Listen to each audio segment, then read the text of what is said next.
ತೆರಿಗೆ ಹಣದಲ್ಲಿ ವಿದೇಶಕ್ಕೆ ನಿಯೋಗ ಕಳಿಸಿದ್ರು ಏನೂ ಬದಲಾಗಿಲ್ಲ. ಜನರ ತೆರಿಗೆ ಹಣದಲ್ಲಿ ಶೋಕಿ ಮಾಡಿದ್ರ ನಿಯೋಗದ ಮಂತ್ರಿಗಳು, ನಿಯೋಗಗಳ ಖರ್ಚು, ಮಾದರಿಗಳು ಹಾಗೂ ನಿಯೋಗದ ಪ್ರವಾಸದಿಂದಾದ ರಾಜತಾಂತ್ರಿಕ ಲಾಭಗಳು ಸೇರಿದಂತೆ ಒಟ್ಟು 15 ಪ್ರಶ್ನೆಗಳನ್ನ ದಿ ಕ್ವಿಂಟ್ ಕೇಳಿತು. ನಮಸ್ಕಾರ, ಈ ದಿನಕ್ಕೆ ಸ್ವಾಗತ. ನಾನು ಶ್ರೀ ಪವಿತ್ರ. ಭಾರತದ ಅತ್ಯಂತ ಸುಂದರವಾದ ತಾಣಗಳಲ್ಲಿ ಪೆಹಲ್ಗಾಮ್ ಕೂಡ ಒಂದು. ಜಮ್ಮು ಮತ್ತು ಕಾಶ್ಮೀರದಲ್ಲಿ ಇರುವಂತಹ ಈ ಸ್ಥಳ ಹಿಮದ ಶಿಖರ, ಹಸಿರು ಮಲೆಗಳು ಮತ್ತು ನದಿಗಳಿಂದ ಕೂಡಿದೆ. ಆದರೆ ಇದೇ ವರ್ಷದ ಏಪ್ರಿಲ್ 22ಕ್ಕೆ ಇಲ್ಲಿ ಒಂದು ಭಯಂಕರ ಘಟನೆ ನಡೆಯುತ್ತೆ. ಭಯೋತ್ಪಾದಕರು ಪೆಹಲ್ಗಾಮ್ನಲ್ಲಿ ದಾಳಿ ಮಾಡ್ತಾರೆ. 26 ಮಂದಿ ನಿರ್ದೋಷಿ ಪ್ರವಾಸಿಗರು, ಸ್ಥಳೀಯರು ಜೀವವನ್ನು ಕಳ್ಕೊಳ್ತಾರೆ.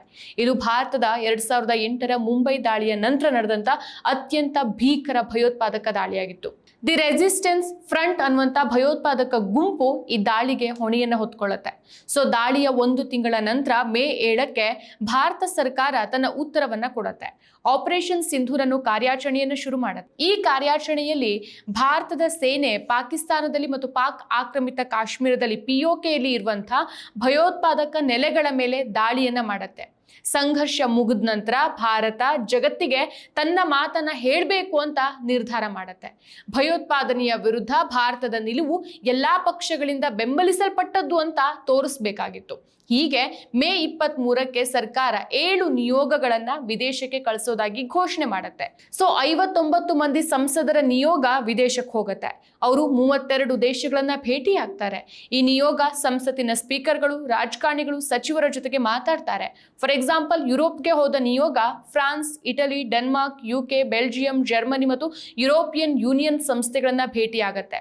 ಆದ್ರೆ ಈ ನಿಯೋಗದ ವಿದೇಶದ ಪ್ರಯಾಣಕ್ಕೆ 13 ಕೋಟಿ 11 ಲಕ್ಷ ರೂಪಾಯಿನ ಖರ್ಚು ಮಾಡಲಾಗಿದೆ ಅಂತ ಸರ್ಕಾರ ಹೇಳ್ಕೊಂಡಿದೆ.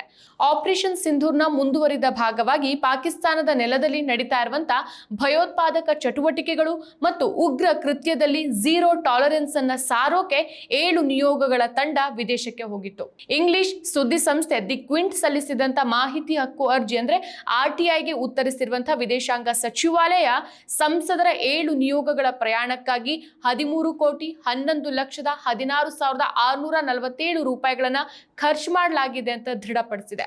ಆದಾಗ್ಯೂ ನಿಯೋಗದಲ್ಲಿ ಸಂಸದರ ತಲಾ ವೆಚ್ಚದ ವಿವರ ಅಥವಾ ಪ್ರತ್ಯೇಕ ವೆಚ್ಚದ ಮಾಹಿತಿಯನ್ನು ಬಹಿರಂಗಪಡಿಸೋಕೆ ಈ MEA ನಿರಾಕರಿಸಿದೆ. ಸೊ ಈ ಎಲ್ಲಾ ಹಣ ಜನರ ತೆರಿಗೆ ಹಣ ಅನ್ನೋದನ್ನ ನಾವಿಲ್ಲಿ ಮರೆಯೋ ಹಾಗಿಲ್ಲ. ಇನ್ನು RTIನಲ್ಲಿ ಕೇಳಲಾಗಿದ್ದಂತ ಪ್ರಶ್ನೆಗಳೇನು ಮತ್ತು MEA ಉತ್ತರಗಳೇನು ಅನ್ನೋದನ್ನ ನೋಡೋದಾದ್ರೆ, ಪ್ರತಿ ಸಂಸದರ ವೆಚ್ಚ, ನಿಯೋಗವಾರು ವೆಚ್ಚದ ವಿವರ ಅಂದ್ರೆ ಪ್ರಯಾಣ, ವಾಸ್ತವ್ಯ, ಇತರ ವೆಚ್ಚ ಮತ್ತು ನಿಯೋಗಗಳ ಖರ್ಚು ಮಾದರಿ ಹಾಗೂ ನಿಯೋಗದ ಪ್ರವಾಸದಿಂದಾದಂತಹ ಒಂದು ರಾಜತಾಂತ್ರಿಕ ಲಾಭಗಳೇನು ಅಂತ ಒಟ್ಟು ಸೇರಿದಂತೆ ಒಂದು 15 ಪ್ರಶ್ನೆಗಳನ್ನ ದಿ ಕ್ವಿಂಟ್ ಕೇಳಿತ್ತು. ಸೊ ಆದಾಗ್ಯೂ ಈ MEA ಪ್ರತಿ ಸಂಸದರ ವೆಚ್ಚವನ್ನು ಒದಗಿಸೋಕೆ ಅಥವಾ ವೆಚ್ಚದ ವಿವರವನ್ನ ನೀಡೋಕೆ ನಿರಾಕರಿಸಿದೆ. ಪ್ರತಿ ನಿಯೋಗಕ್ಕೆ ವ್ಯಯಿಸಲಾದಂತ ಒಟ್ಟು ಅಂಕಿಅಂಶಗಳನ್ನ ಮಾತ್ರನೇ ಇದು ಕೊಟ್ಟಿದೆ. ಇನ್ನು ರವಿಶಂಕರ್ ಪ್ರಸಾದ್ ಅವರ ನಿಯೋಗ ಯುರೋಪ್ಗೆ ಹೋಗಿತ್ತು. ಇವರು 3.44 ಕೋಟಿ ರೂಪಾಯಿ ಖರ್ಚು ಮಾಡಿದ್ದಾರೆ. ಇನ್ನು ಬೈಜಯಂತ್ ಪಾಂಡಾ ನಿಯೋಗ ಪಶ್ಚಿಮ ಏಷ್ಯಾ ಮತ್ತು ಉತ್ತರ ಆಫ್ರಿಕಾ ಕಡೆ ಹೋಗಿದ್ರು. 1.35 ಕೋಟಿ ರೂಪಾಯಿ ಖರ್ಚು ಮಾಡಿದ್ದಾರೆ. ಇನ್ನು ಶಶಿ ತರೂರ್ ನಿಯೋಗ ಅಮೆರಿಕಾಗೆ ಹೋಗಿದ್ರು. 2.08 ಕೋಟಿ ರೂಪಾಯಿ ಖರ್ಚು ಮಾಡಿದ್ದಾರೆ. ಕನಿಮೋಳಿ ಕರುಣಾನಿಧಿ ನಿಯೋಗ 1.90 ಕೋಟಿ ರೂಪಾಯಿ ಖರ್ಚು ಮಾಡಿದ್ದಾರೆ. ಇವರು ಯುರೋಪ್ ಕಡೆ ಹೋಗಿದ್ರು. ಇನ್ನು ಶ್ರೀಕಾಂತ್ ಏಕನಾಥ್ ಶಿಂಧೆ ನಿಯೋಗ ಆಫ್ರಿಕಾ ಕಡೆ ಹೋಗಿದ್ರು. 1.53 ಕೋಟಿ ರೂಪಾಯಿ ಖರ್ಚು ಮಾಡಿದ್ದಾರೆ. ಇನ್ನು ಸಂಜಯ್ ಕುಮಾರ್ ಝಾ ನಿಯೋಗ ಪೂರ್ವ ಏಷ್ಯಾ ಕಡೆ ಹೋಗಿದ್ರು. 1.48 ಕೋಟಿ ರೂಪಾಯಿ ಖರ್ಚು ಮಾಡಿದ್ದಾರೆ. ಇನ್ನು ಸುಪ್ರಿಯಾ ಸುಳೆ ನಿಯೋಗ ಆಫ್ರಿಕಾ ಮತ್ತು ಪಶ್ಚಿಮ ಏಷ್ಯಾ ಕಡೆ ಹೋಗಿದ್ರು. 1.31 ಕೋಟಿ ರೂಪಾಯಿ ಖರ್ಚು ಮಾಡಿದ್ದಾರೆ. ಸೊ ರವಿಶಂಕರ್ ಪ್ರಸಾದ್ ನೇತೃತ್ವದ ನಿಯೋಗ ಒಂದಕ್ಕೆ ಒಟ್ಟು ಖರ್ಚಲ್ಲಿ ಸುಮಾರು 30% ಅಷ್ಟು ಹಣವನ್ನ ವೆಚ್ಚ ಮಾಡಲಾಗಿದೆ. ಈ ನಿಯೋಗ France, Italy, Denmark, UK, Belgium, Germany ಹಾಗೂ ಯುರೋಪಿಯನ್ ಒಕ್ಕೂಟದ ರಾಷ್ಟ್ರಗಳಿಗೆ ಪ್ರಯಾಣಿಸಿತ್ತು. ಸೊ ಯಾವ ರಾಷ್ಟ್ರಗಳಿಗೆ ನಿಯೋಗಗಳು ಭೇಟಿ ಕೊಟ್ಟಿದ್ವು ಮತ್ತು ಆ ನಿಯೋಗಗಳ ಒಟ್ಟು ಖರ್ಚಿನ ಪ್ರಮಾಣದ ಹೊರತಾಗಿ ಪ್ರವಾಸದಿಂದ ಆದಂತ ಒಂದು ರಾಜತಾಂತ್ರಿಕ ಲಾಭ ಅಥವಾ ಅದರ ಫಲಿತಾಂಶದ ಕುರಿತು ಸಚಿವಾಲಯ ಉತ್ತರವನ್ನ ಕೊಟ್ಟಿಲ್ಲ. ಸೊ ಆಪರೇಷನ್ ಸಿಂಧೂರ್ ನಂತರ ನಿಯೋಗಗಳು ತಮ್ಮ ಘೋಷಿತ ಉದ್ದೇಶವನ್ನ ಸಾಧಿಸಿದ್ಯಾ ಅನ್ನೋ ಬಗ್ಗೆ ಸಚಿವಾಲಯ ಯಾವುದೇ ಮೌಲ್ಯಮಾಪನವನ್ನು ಸಹ ನೀಡಿಲ್ಲ. ಆದಾಗ್ಯೂ ಸಾರ್ವಜನಿಕವಾಗಿ ಲಭ್ಯ ಇರುವಂತಹ ಮಾಹಿತಿಗಳು ಮತ್ತು ವರದಿಗಳು ಕೆಲವು ಅಂಶಗಳತ್ತ ಗಮನವನ್ನ ಸೆಳೆಯುತ್ತೆ. ಭೇಟಿ ನೀಡಿದಂತ ದೇಶಗಳು ಭಾರತದ ನಿಲುವನ್ನ ಸಮ್ಮತಿಸುವ ಯಾವುದೇ ಜಂಟಿ ಹೇಳಿಕೆಯನ್ನು ಸಹ ಕೊಟ್ಟಿಲ್ಲ. ಹಲವಾರು ದೇಶಗಳು ತಮ್ಮ ಹಿಂದಿನ ತಟಸ್ಥ ನಿಲುವನ್ನೇ ಕಾಯ್ದುಕೊಂಡಿದ್ರು. ಸಂಯಮ ಮತ್ತು ಮಾತುಕತೆಗೆ ಕರೆ ನೀಡುವ ತಮ್ಮ ನಿರ್ಧಾರವನ್ನ ಪುನರುಚ್ಚರಿಸಿದ್ರು. ನಿಯೋಗಗಳ ಭೇಟಿಯು ಹೆಚ್ಚಾಗಿ ಸೌಜನ್ಯ ಸಭೆ, ಫೋಟೋ ತೆಗೆದುಕೊಳ್ಳೋದು ಮತ್ತು ಮುಚ್ಚಿದ ಬಾಗಿಲಿನ ಸಭೆಗಳಿಗೆ ಮಾತ್ರ ಸೀಮಿತವಾಗಿ ಉಳಿದಿತ್ತು.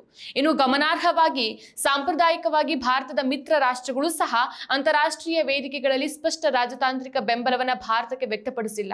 2008ರಲ್ಲಿ ನಡೆದಂತ ಮುಂಬೈ ಭಯೋತ್ಪಾದಕ ದಾಳಿಯನ್ನ ವಿರೋಧಿಸಿ ಹಲವು ದೇಶಗಳು ಭಾರತದ ಪರ ಧ್ವನಿ ಎತ್ತಿದ್ವು. ಅಷ್ಟೇ ಯಾಕೆ, ಆಗ ವಿರೋಧ ಪಕ್ಷವಾಗಿದ್ದಂತ ಬಿಜೆಪಿ ಭದ್ರತಾ ವೈಫಲ್ಯದ ಬಗ್ಗೆ ದೊಡ್ಡ ಗಂಟಲಿನಿಂದ ಪ್ರಶ್ನೆ ಮಾಡಿತ್ತು. ಅದರ ಫಲವಾಗಿ ಅಂದಿನ ಗೃಹ ಸಚಿವ ಶಿವರಾಜ್ ಪಾಟೀಲ್ ತಮ್ಮ ಸ್ಥಾನಕ್ಕೆ ರಾಜೀನಾಮೆ ಕೊಡುವಂತ ಮೂಲಕ ಆ ಸ್ಥಾನಕ್ಕೆ ಘನತೆಯನ್ನ ತಂದಿದ್ರು.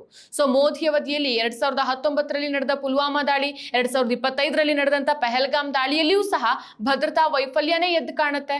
ಅದನ್ನ ಖುದ್ದು ಬಿಜೆಪಿ ನಾಯಕರೇ ಈ ಸರ್ವಪಕ್ಷ ಸಭೆಯಲ್ಲಿ ಒಪ್ಕೊಂಡಿದ್ದೂ ಇದೆ. ಆದ್ರೆ ನೈತಿಕ ಹೊಣೆ ಹೊತ್ತು ಗೃಹ ಸಚಿವರಾದ ಅಮಿತ್ ಶಾ ರಾಜೀನಾಮೆ ಕೊಟ್ಟಿಲ್ಲ, ಕೊಡ್ಬೇಕಂತ ಅವರಿಗೂ ಅನ್ಸಿಲ್ಲ. ಬದಲಿಗೆ ಕೇಂದ್ರ ಸರ್ಕಾರದ ಭದ್ರತಾ ವೈಫಲ್ಯದ ಬಗ್ಗೆ ಪ್ರಶ್ನಿಸೋರ ಮೇಲೆ ದೇಶದ್ರೋಹದ ಆರೋಪವನ್ನ ಹೊರಿಸಿದ್ರು. ಪುಲ್ವಾಮಾ ದಾಳಿ ಆದ ನಂತರ ಬಾಲಾಕೋಟ್ ದಾಳಿಯನ್ನ ಬಿಜೆಪಿ ಪ್ರತ್ಯಕ್ಷವಾಗಿ ಪರೋಕ್ಷವಾಗಿ ಹೇಗೆಲ್ಲ ರಾಜಕೀಯಕ್ಕೆ ಬಳಸ್ಕೊಂಡಿದೆ ಅನ್ನೋದು ದೇಶದ ಜನರ ಕಣ್ಮುಂದಿದೆ. ಇವತ್ತಿಗೂ ಸಹ ಪುಲ್ವಾಮಾ ದಾಳಿಯಲ್ಲಾದಂಥ ಭದ್ರತೆಯ ವೈಫಲ್ಯದ ಬಗ್ಗೆ ನಡಿಬೇಕಾದಂಥ ಚರ್ಚೆಗಳು ನಡೆದಿಲ್ಲ. ಮುಂದೆ ಈ ರೀತಿ ಘಟನೆ ನಡೆಯದಂತೆ ಅಥವಾ ಭದ್ರತೆ ವಿಚಾರದಲ್ಲಿ ತೆಗೆದುಕೊಳ್ಬೇಕಾದಂಥ ಮುಂಜಾಗೃತಾ ಕ್ರಮವನ್ನು ಸಹ ಕೇಂದ್ರ ಸರ್ಕಾರ ತೆಗೆದುಕೊಳ್ಳಲಿಲ್ಲ. ಅದರಿಂದಾಗಿನೇ ಆಗಿದ್ದು ಪಹಲ್ಗಾಮ್ ಭಯೋತ್ಪಾದಕ ಕೃತ್ಯ.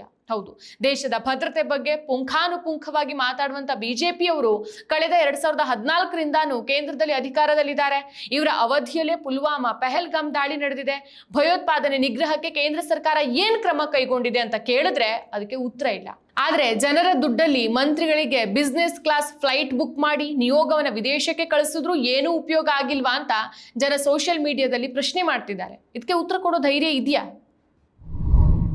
ಮತ್ತಷ್ಟು ವಿಶೇಷ ವಿಡಿಯೋಗಳನ್ನು ನೋಡಲು ಮತ್ತು ಹೊಸ ವಿಡಿಯೋಗಳ ಬಗ್ಗೆ ತಿಳಿಯಲು ಈ ದಿನ .com ಯೂಟ್ಯೂಬ್ ಚಾನೆಲ್ ಸಬ್ಸ್ಕ್ರೈಬ್ ಮಾಡಿ ಮತ್ತು ಬೆಲ್ ಐಕಾನ್ ಕ್ಲಿಕ್ ಮಾಡಿ.